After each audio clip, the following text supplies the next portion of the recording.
Uzun illərin həsrəti arxada qaldı, haqq ədalət zəfər çaldı. Azərbaycan öz ərazi bütövlüyünü, suverenliyini bərpa etdi. Bu sözləri Prezident İlham Əliyev Ağdərənin Aşağı Orataq, Çıldıran, Heyvalı və Çapar kəndlərinin sakinləri ilə görüşdə deyib. Azərbaycanlılar öz dədə-baba torpaqlarına qayıdıblar və burada qürurla yaşayacaqlar, xoşbəxt yaşayacaqlar, rahat yaşayacaqlar. Əminəm ki, bundan sonra müharibə olmayacaq. Azərbaycan dövləti güclü dövlətdir, deyə dövlətimizin başçısı əlavə edib. ABŞ regionda gərginliyin artması fonunda növbəti sutka ərzində İrana zərbələr endirə bilər. Bu barədə Reuters mənbələrə istinadən məlumat yayıb. Agentliyin həmsöhbəti olan İsrailli rəsminin sözlərinə görə ABŞ prezidenti Donald Trump artıq əməliyyatın keçirilməsi ilə bağlı prinsipial qərar verib.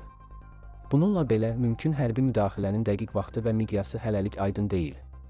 Mənbələr qeyd edir ki, Qərb paytaxtlarında aparılan müzakirələr Vaşinqtonun İrana qarşı güc variantına ciddi şəkildə hazırlaşdığını və bölgədə gərginliyin kəskin artdığını göstərir. Ailə başçısını itirmiş və 18 yaşınadək əlilliyi müəyyən edilmiş, hazırda isə 18 yaşdan yuxarı əlilliyi olan şəxslər üçün dövlət tərəfindən sosial müavinət təyin edilir. Mövcud qaydalara əsasən, bu kateqoriyaya aid şəxslərə aylıq 140 manat məbləğində maddi dəstək göstərilir. Müavinətin təyin olunması üçün müraciət edən şəxsin şəxsiyyət vəsiqəsi, eləcə də ailə başçısının vəfatını təsdiq edən rəsmi sənəd tələb olunur. Ailə başçısı itkin düşmüş və ya ölmüş elan edilibsə, bu barədə məhkəmə qərarı təqdim edilməlidir. Müraciətin nümayəndə vasitəsilə edilməsi zamanı isə nümayəndənin səlahiyyətlərini təsdiqləyən etibarnamə və ya qəyyumluq sənədi də əlavə olunmalıdır. Qanunvericiliyə görə bu sosial müavinət yalnız Azərbaycan vətəndaşlarına deyil, eyni zamanda ölkə ərazisində daimi yaşayış hüququ olan əcnəbilərə və vətəndaşlığı olmayan şəxslərə də şamil edilir. Sənədlərin natamam təqdim edilməsi və ya müavinətin təyin edilməsi üçün hüquqi əsasın olmaması hallarında müraciətə mənfi cavab verilə bilər. Qeyd edək ki, bu sosial mexanizm ailə başçısını itirmiş və əmək qabiliyyəti məhdud olan şəxslərin maddi təminatının gücləndirilməsinə xidmət edir.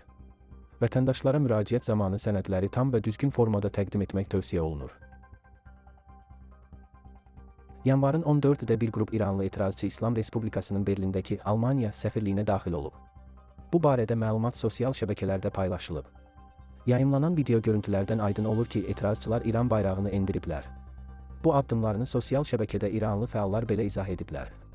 Uşaq qatili olan hazırki terrorçu rejim qanunsuzdur. O, İran millətini təmsil etmir.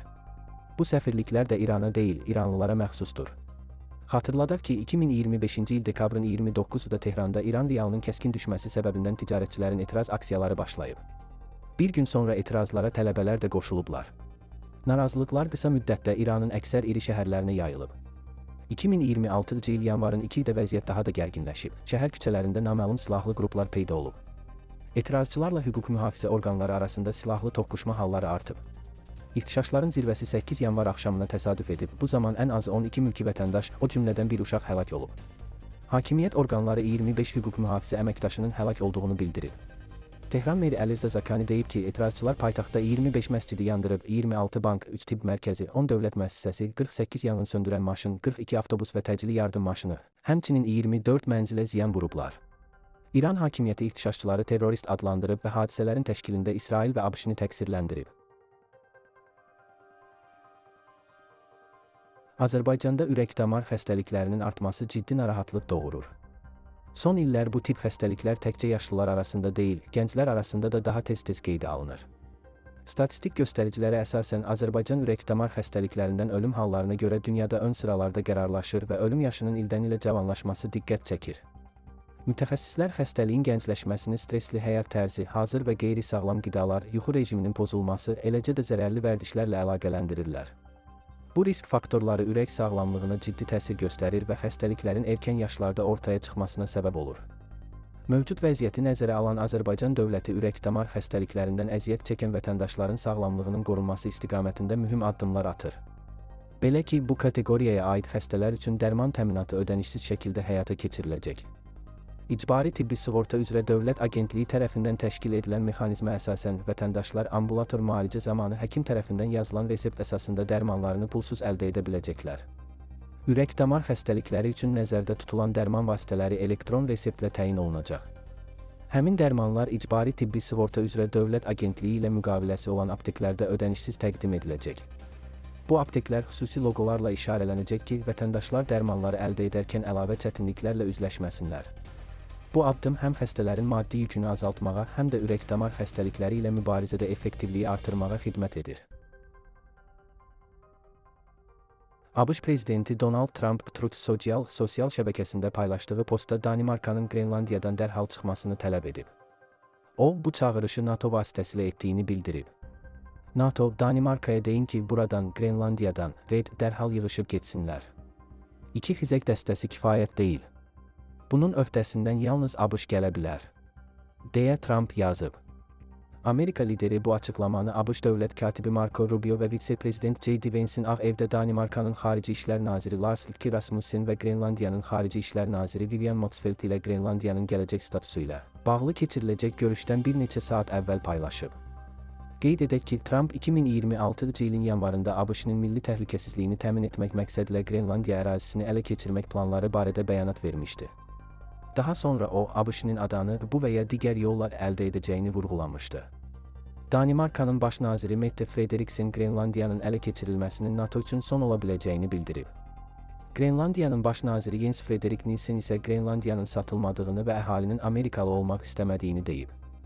Trump isə bu açıqlamalara cavab olaraq Nielsen üçün nəticələr ola biləcəyini istisna etməyib. Azərbaycanda 2026-2027-ci tədris ilindən etibarən ümumtəhsil sahəsində yeni model tətbiq olunacaq. Bu çərçivədə ölkənin bir sıra məktəblərində distant tədris elementlərindən istifadə ediləcək. Qeyd olunur ki, bu qərar həmin təhsil müəssisələrinin bağlanması anlamına gəlmir. Yeni mexanizmə əsasən məktəblərdə müəllim çatışmazlığı olan fənlər distant formatda tədris ediləcək. Məsələn, əgər məktəbdə riyaziyyat müəllimi fəaliyyət göstərirsə, bu fənn ənənəvi qaydada sinif otağında keçiriləcək. Lakin biologiya, fizika, kimya və ya digər fənlər üzrə müəllim olmadıqda, dərslər mərkəzləşdirilmiş məktəblər üzərindən onlayn formatda təşkil olunacaq. Bu məqsədlə müəyyən təhsil müəssisələri mərkəz məktəb statusu alacaq. Həmin məktəblərdə distant dərslərin keyfiyyətli təşkili üçün xüsusi texniki infrastruktur yaradılacaq, müasir avadanlıqla təchiz edilmiş otaqlar ayrılacaq və müəllimlər üçün ayrıca otaqlar fəaliyyət göstərəcək. Şagirdlər isə kompüter və digər zəruri texniki vasitələrlə təmin ediləcək. Şagirdlər öz məktəblərini tərk etmədən mərkəz məktəbdə keçirilən dərslərə distant şəkildə qoşularaq tədris prosesində iştirak edəcəklər. Bu modelin tətbiqi regionlarda müəllim çatışmazlığının aradan qaldırılması və təhsilin keyfiyyətinin bərabərləşdirilməsi məqsədi daşıyır. Eyni zamanda, şagird sayı çox az olan və fəaliyyətini səmərəli şəkildə davam etdirməsi mümkün olmayan bəzi məktəblərin isə tamamilə fəaliyyətini dayandıracağı bildirilir. Həmin təhsil müəssisələrinin şagirdləri distant təhsil formatına keçiriləcək. Məlumata görə, bu kateqoriyaya daxil olan məktəblərin sayı 100-dən artıqdır və proses bir dəfəyə deyil, mərhələli şəkildə həyata keçiriləcək.